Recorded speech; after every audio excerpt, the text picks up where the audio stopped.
খবর 24 সাথে আপনাকে স্বাগত। নতুন নতুন খবর জানার জন্য আমাদের চ্যানেলে চোখ রাখুন। নমস্কার সুধী দর্শকবৃন্দ, সুস্বাগতম আমাদের সাথে থাকার জন্য। আজ এই প্রতিবেদনের শুরুতে একটা ভীষণ সুন্দর দুটি গানের কলি দিয়ে শুরু করছি। ও চলো মন চলো যাই ভ্রমণে, কৃষ্ণ অনুরাগের বাগানে।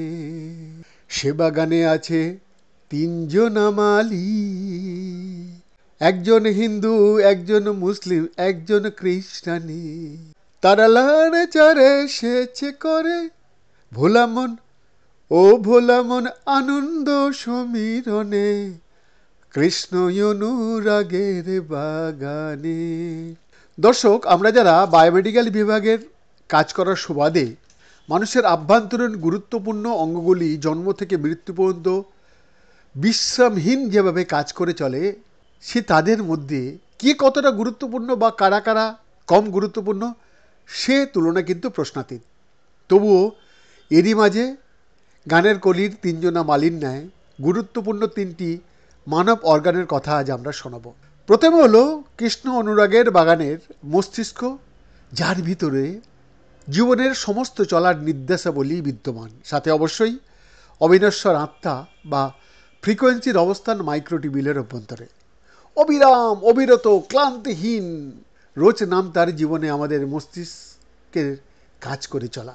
2 নম্বরে হৃদয় বা হার্ট, সাথে তার দুটি পাখার ন্যায় চালক ফুসফুসদ্বয়।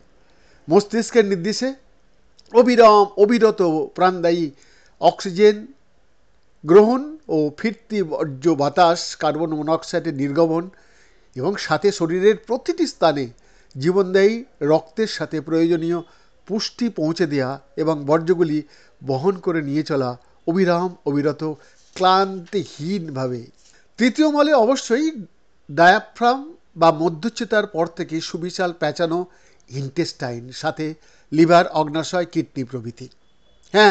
হ্যাঁ দর্শক, আমরা মানুষ গাছের ন্যায় সূর্যলোকের উপস্থিতিতে পাতার ক্লোরোফিল এবং শিকড় থেকে টেনে নিয়ে জলের সহায়তায় বেঁচে থাকার জন্য খাদ্য তৈরি করতে পারি না।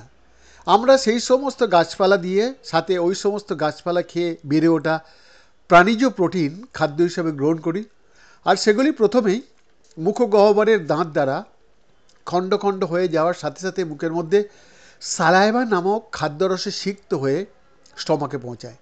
সেখানে তীব্র অজৈব হাইড্রোক্লোরিক অ্যাসিডের দ্বারা জারিত হয়ে চাইম বা একটু একটু করে সেই সমস্ত খাদ্যের মণ্ডগুলি পৌঁছায় সুগভীর ক্ষুদ্রান্ত ও বৃহদন্তের গহ্বরে, যেখানে অজস্র মাইক্রোবায়াম, যেগুলি উপকারী পরজীবীরা লিভার থেকে প্রাপ্ত এনজাইমের সহায়তায়, সাথে অবশ্যই মস্তিষ্কের নির্দেশ নামায় সেই সমস্ত খাদ্য পরিপাক হয়ে যে নির্যাস তৈরি হয়, সেই নির্যাস থেকেই পাই আমরা জীবনের শক্তি।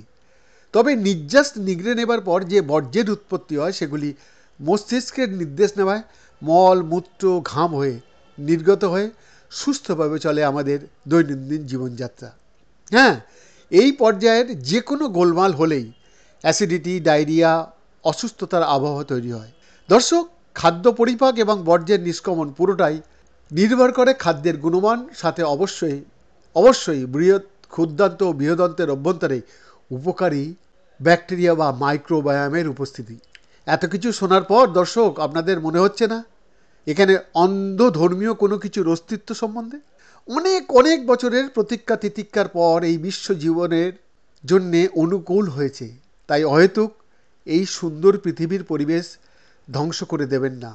দয়া করে শুনুন বিশ্বের পারমাণবিক অস্ত্র সমৃদ্ধ দেশের মহানায়ক, মহানায়িকারা, আর জীবন চালনার তিনজন মালির জন্যে বলে উঠুন, তোমরাই ঈশ্বর, তোমরাই আল্লাহ, তোমরাই গড, তোমরাই বায়গুরু। Bureau report.